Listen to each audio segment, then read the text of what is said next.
the fuck was that? Hey guys, David here with a new review for The Walking Dead for this week's episode entitled Twice as Far. Big spoilers, rather significant spoilers for this episode will be in this video, so if you have not seen the episode, please don't watch. But the best way that I can describe this episode is that one guy has returned.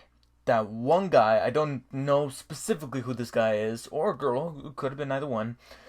That individual has returned. That individual who is known for writing the filler episodes for The Walking Dead. I feel like they have this one person who's brought in to fill in and fill in the gaps in between set piece episodes to extend the season to 16 episodes because AMC feels the need to have to do that. And so they brought in forward this person for like the first 2/3 of this episode. In fact, I think this person snuck into the screenwriting room when the person who was in charge of all that stuff with the saviors and the hilltop and the impending threat of Negan out there, it stepped out of the screenwriting room to take a piss or to go get something to drink or to eat or something like that, take a break. This other person snuck into the screenwriting room and started writing the first 2/3 of the script for this episode. And then the other person came back from break, saw this other person, and was like, "What the hell are you doing here?" And they started fighting for the typewriter. They're throwing it around in their hands, trying to knock each other out and trying to get it from the other person.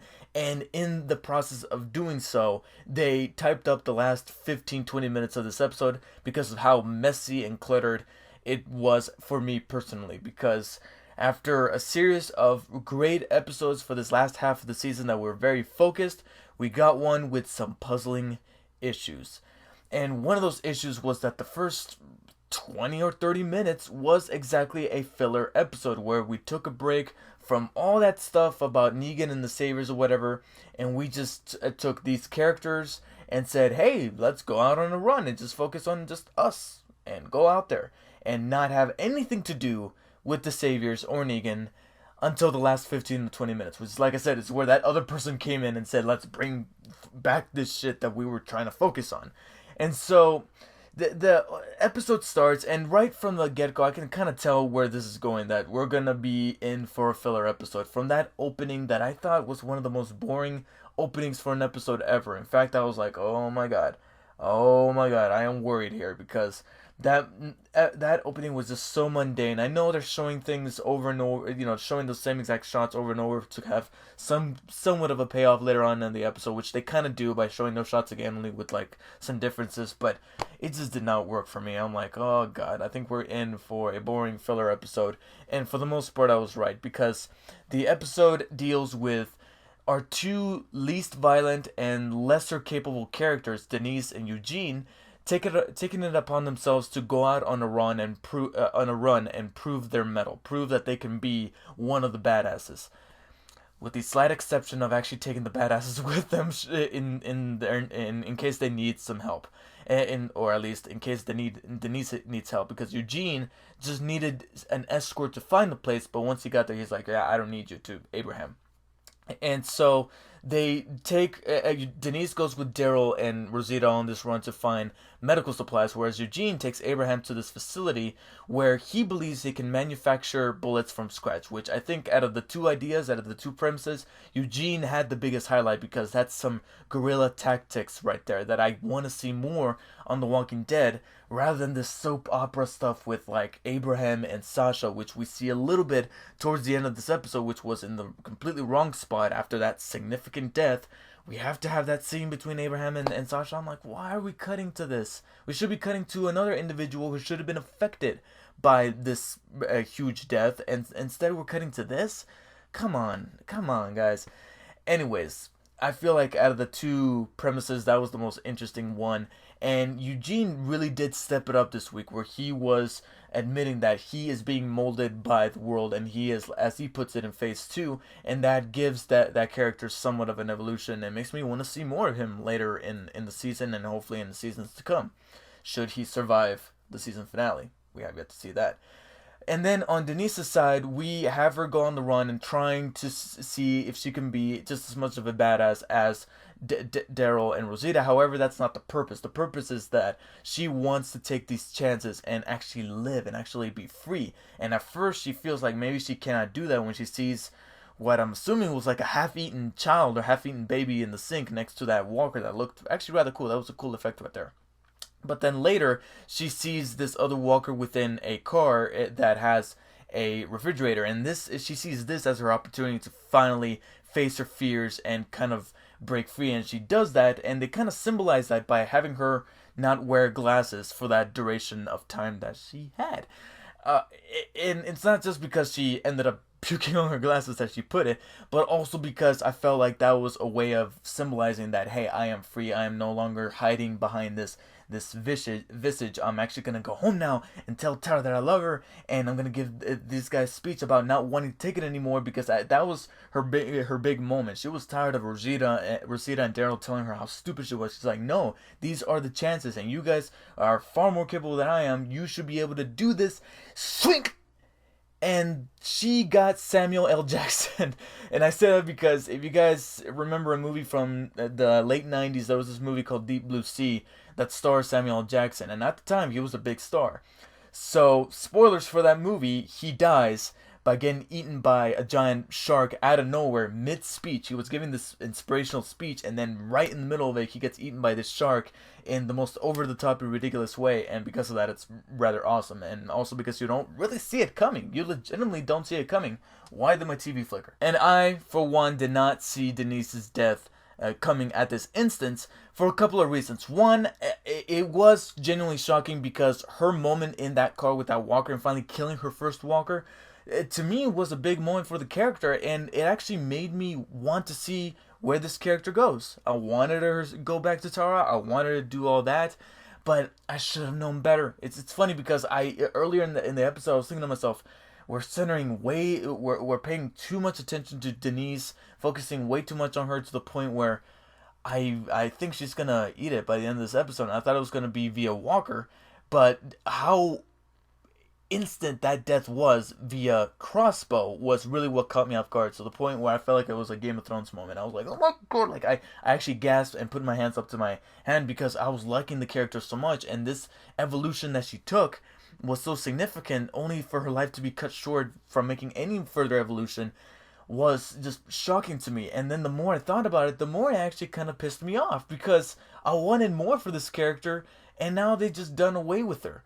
And it really, really irritated me. And here is where finally that other writer came in and said, hey, let's bring back the Saviors. And so the Saviors come out of the woods, led by Dwight, who is actually the man who took Daryl's crossbow, the very crossbow that he just used to kill Denise. And so they captured Eugene out in the woods.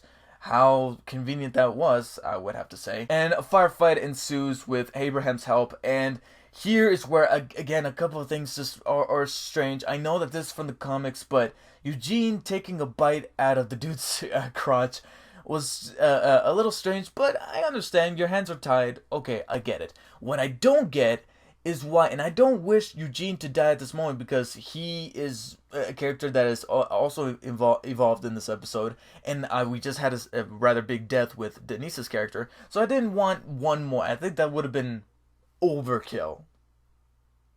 Okay, sorry about that. But anyways, I don't wish death on Eugene, but at the same time, logic dictates that if I was having my business being bit into, and I happen to have a gun, you know, the logical thing would be to pop a cap in his fucking head. I don't understand why he's just like, oh my god, do something. It just did not make sense whatsoever. And those saviors that he had with him were probably like the least capable, the most incompetent saviors ever, because Abraham is just able to dispatch him quickly from behind. And Rosita and Daryl, I could have sworn they had better aim, and instead they look like a bunch of stormtroopers in this this firefight. So they retreat. Eugene is injured, and Denise is killed, and they walk away. And also, I should point out, I haven't caught up at this point in the comics, but it was kind of somewhat spoiled for me. But oh well, this is a little bit of spoiler for the comics. But in the comics, Abraham is actually the one who gets killed by that arrow, not Denise. So they did a little bit of a switch, and it is a little unfair considering how Denise had lesser screen time than Abraham, and Denise had this big character moment only for her character to be killed off almost instantaneously. And also the LGBT community is already quick to say, oh, you guys are now the gay people are now the new black people for The Walking Dead, where they were criticizing The Walking Dead for killing off so many black people that now they're moving on to the homosexual people. And I think it's a little too early to say that. If they do kill off at least Tara or Aaron, or maybe even both by season's end, then okay. I legitimately buy that they're moving over to a new minority, and Walking Dead writers, producers gotta stop.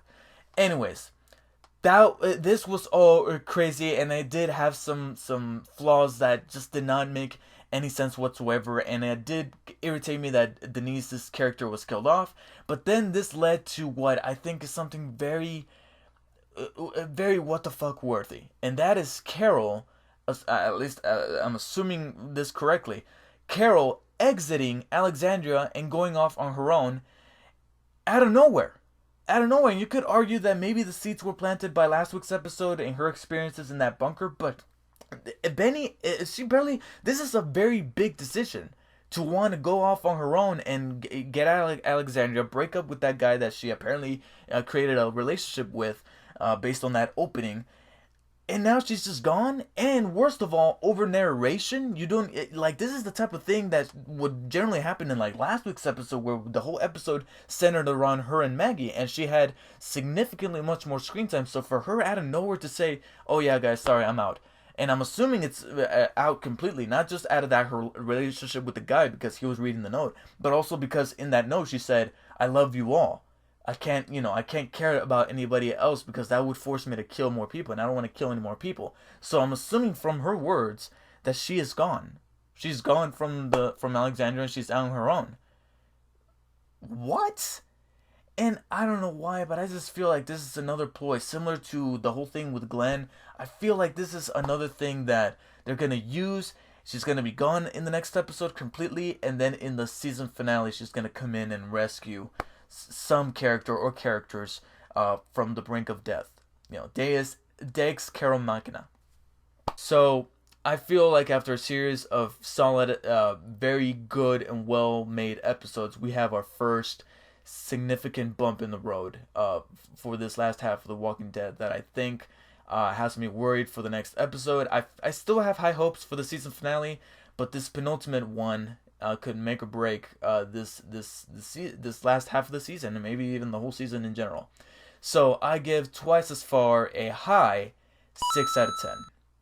Yes, that's probably one of the lowest scores I give it, but the more I think about it, the more I feel like this episode just faltered in more ways than none, especially by how filterish. Sorry, I'm still thinking about work. How fillerish the first 20, 25, maybe 30 minutes of the episode ended up being. So let me know what you guys thought of this week's episode of The Walking Dead. What do you hope to see in the remaining 2 episodes, especially in the next one? Because we kind of have a gist of what the season finale is going to be, but what is this next episode going to have to do in order to connect it all together so that we can build up to the climax that is the season finale with the introduction of Negan, which I'm assuming is going to take up most of that season finale's runtime. And how is Daryl gonna cope within the next couple of episodes, considering that now he feels guilty for Denise's death, because if he should have killed those people in the forest, maybe none of this would have happened. And if that writer would not have gotten to the screenwriting room, this episode wouldn't have gone the way it did. Thank you guys for watching, and I'll see you guys next time.